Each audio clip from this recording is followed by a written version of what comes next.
What the brap is up, everybody? Cody with Two Wheels in a Tent.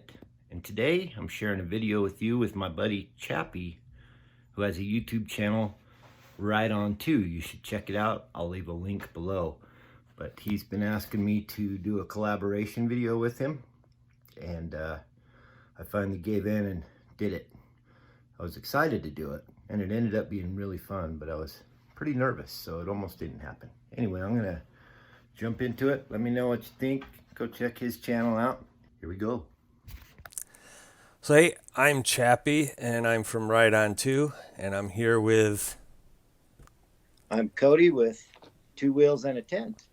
All right, so I don't know if you guys are familiar with Cody. If you're watching it here on Ride On 2, I will leave a link down in the description. If you're watching this on Two Wheels and a Tent, you already know Cody. So this is a collab between the two channels. We are going to talk about getting into motorcycling. If you're young, if you're old, we have two different perspectives here. I've started when I was 8 years old. So I'm 49 now. I've been riding for 41 years. Wow. Yeah, started on a dirt bike, actually like Briggs and Stratton, no suspension bike. So, yeah, I think they used to be called mini bikes. I don't know what they would call them now. Dinosaurs, maybe. Yeah, maybe dinosaurs. Yeah. Rigid. Oh yeah, no suspension. Just give it the gas and go. So, how did you get into? So I started when I was about 18 because my mother forbid motorcycles. Uh, I got one when I was about 18 years old. I got a 200cc KDX, and I had it for probably 2 or 3 months before I found out my wife was pregnant. Oof. So I didn't get much riding in. Yeah. I did get a love for it then, but not much riding. So sold the bike, and then my daughter that my wife was pregnant with met her guy that she's engaged to right now. He ended up taking me with him to pick up a CR 250 four-stroke. Oh, nice. And well, he got one, so I had to go ride with him. So I had to get one, right? Right. It's times with And Squatch. yeah, some squatch times. So it was fun. I just picked up a little used 250 KX was really my first one that we picked up, and we thought that off-roading was basically fire roads. It's good to start on something like that. Yeah. It's a lot different from what you do now. Yeah, it's a little different from where we're at now, isn't it? Yeah, the hardcore stuff. If you haven't checked out Two Wheels in a Tent, Cody does some hardcore off-roading. You have to go check that out. Thanks, Chappy. Yeah, we get into some trouble for sure. Yeah, Johnny Mac, he's he's quite the rider. He is. The stuff he does amazes me, inspires me, and terrifies me all at the same time. It terrifies me watching some of it. But luckily, he's a good coach, so that's why I feel safe doing it, and we enjoy ourselves. Yeah, I mean, you guys aren't whipping through, so I mean, you're taking your time, but you have to when you do that kind of stuff. Yeah. It's a little more skill oriented, I guess, to kind of break it down. And I'm getting older. I can't go for 100 miles without being tired. Oh yeah, I totally understand that. I mean, I mainly do on the street stuff. I do some off-road. I gotta have a KX 250 vintage 88 that I take to the track every now and then. But yeah, that's it. I saw a really cool video of yours. If you're watching from my channel, you should check out Chappy's, by the way. But you did like a vintage race or something that looked pretty fun. I did. Yeah, we do that 4 times a year. It's it's taxing on the 49-year-old body though. Yeah, but yeah, it's fun.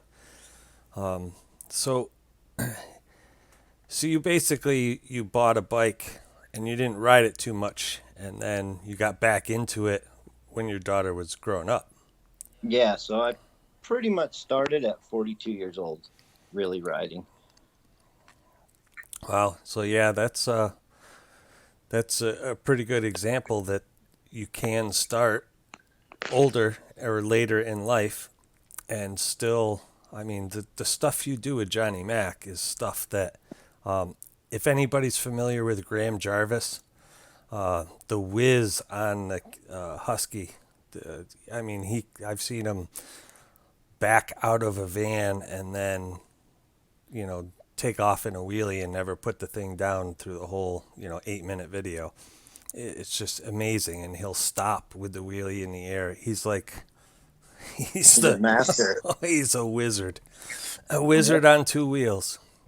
But He that, definitely has that bike mastered, doesn't he? yeah, but that's the kind of stuff that you and Johnny Mac are doing. So, I mean, it's not like you guys are just rolling through the lazy trails. You guys are going over rocks and trees and up these insanely steep hills with rocks.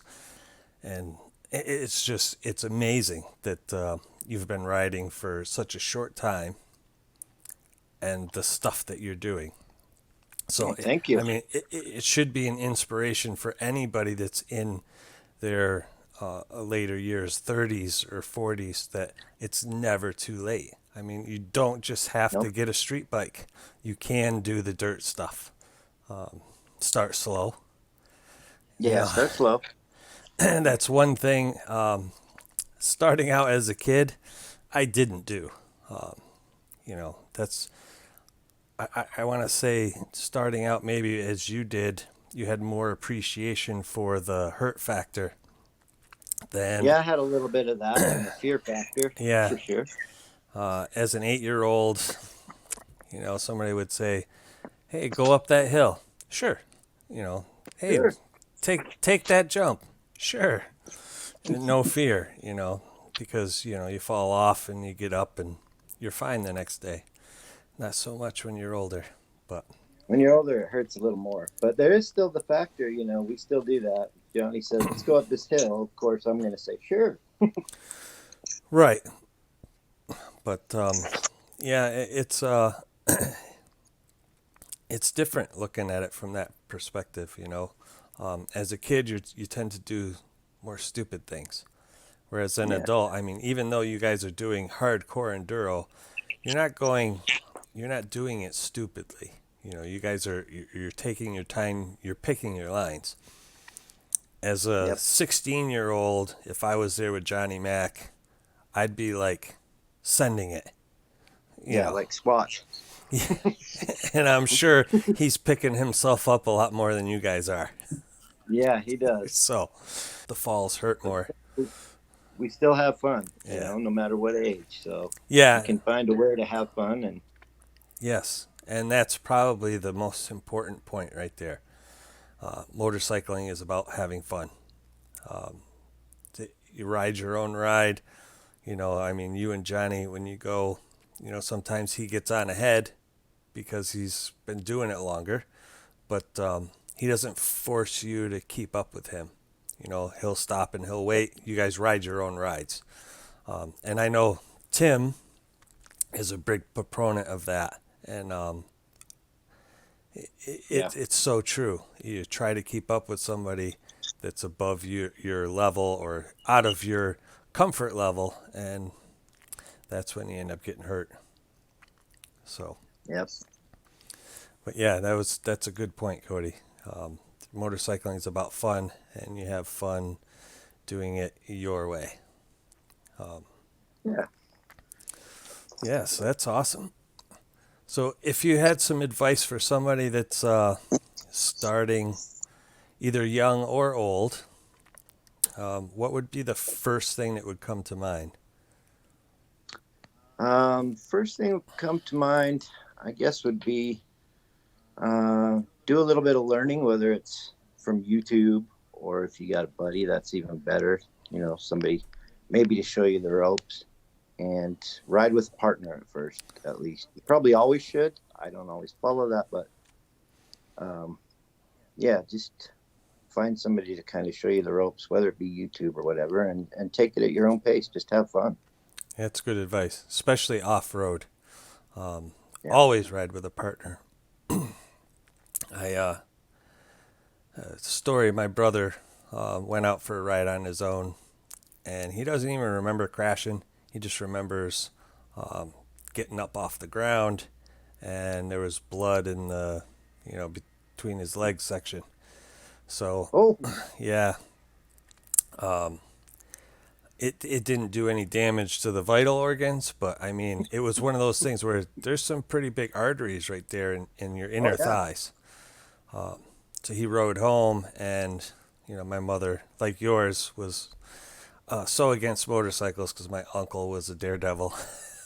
So, but yeah, I mean, if somebody was with him, it would have been a lot easier for him, and he got lucky, and he'll be the first one to admit it, that he is so lucky that he came to when he did and was able to get out bleeding the way he was. So, but yeah, if you're gonna go, I mean, on the road, if you get in an accident or something, cars come by. So on your own, it's not that big a deal, but yeah, definitely, it's a safety thing. You don't want to end up laying there in the trail, can't get on your bike. Who's gonna find you? yeah. So, but yeah, that was a good point. I'd have to say, just do it. Don't put it off if you want to do it. If you're looking at, like, you want to ride on the road, I would suggest one of the MSF courses. Sometimes you can do those without even having to buy your own bike. Like one here in Massachusetts, they give you a motorcycle to use. You bring a helmet. I think they sometimes have helmets, but you bring a helmet, they give you the bike, and they take you through the course. By the end, if you don't like it, you're out a couple $100 for the course, not a couple thousand for the bike. Yeah, good point. They'll teach you how to use a clutch and everything.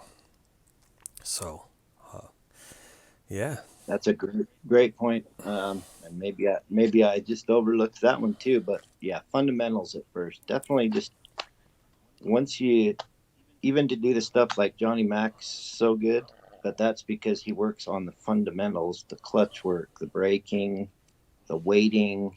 Same thing probably on the street when you're doing twisties. You got to know how to weight the bike and where to put your body. And these things go from the beginning all the way up to the extreme stuff. So pay attention to the fundamentals, right? Right. Yeah, excellent point. And like you said, Johnny Mac's always practicing. And even if you ride a street bike, you should be, practicing your slow speed maneuvers, your emergency braking and whatnot, parking lots and stuff. It's not just the dirt bike stuff that you need to practice. Because you don't emergency brake all that often, and if you're not used to it, it's really easy to over brake, or like you said, weight the bike wrong.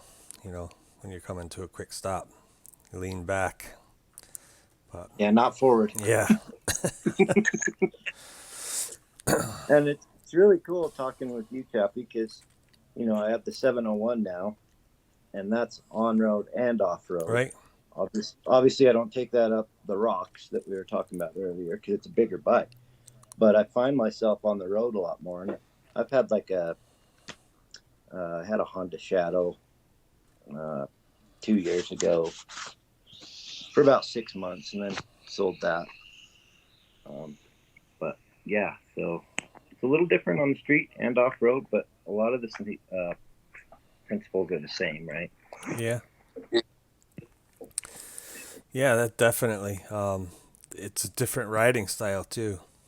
I've noticed going from my BMW, which is an upright riding position now, I was used to riding in the forward position, like I had a Ninja 600, so I was like tucked in the racing position.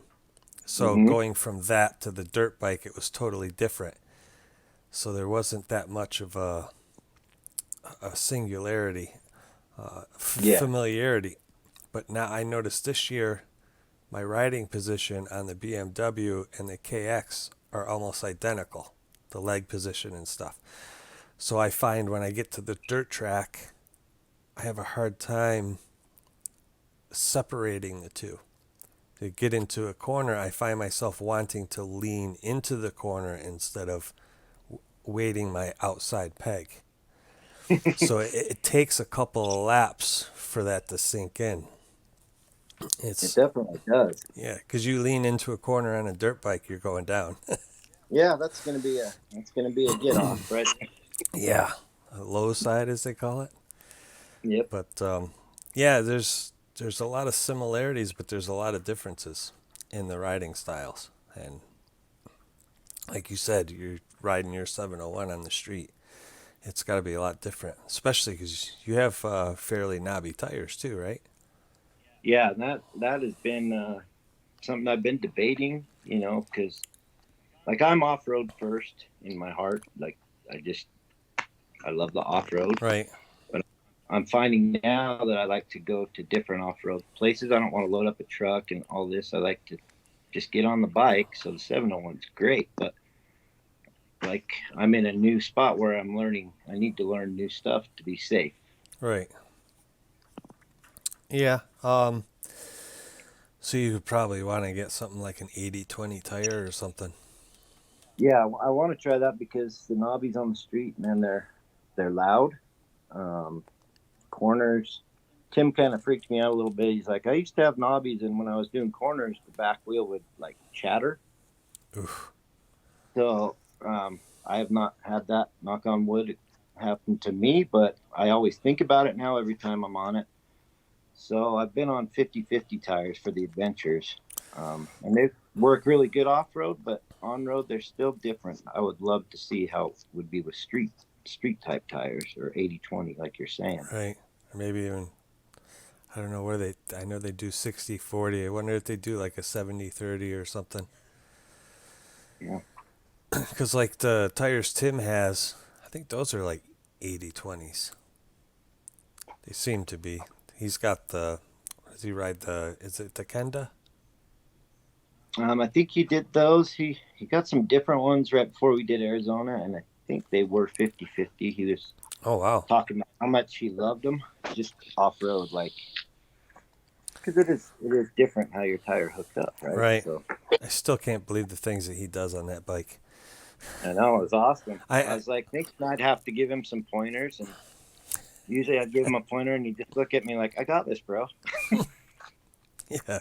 I mean, I know like the GS Trophy, the people that they do some crazy stuff.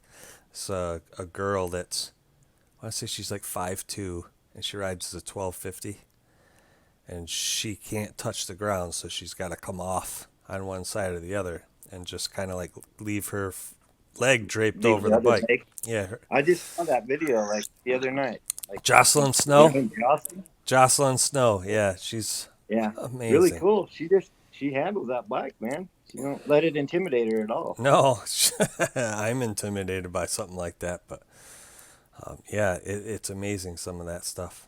But all right, so we're getting almost 20 minutes.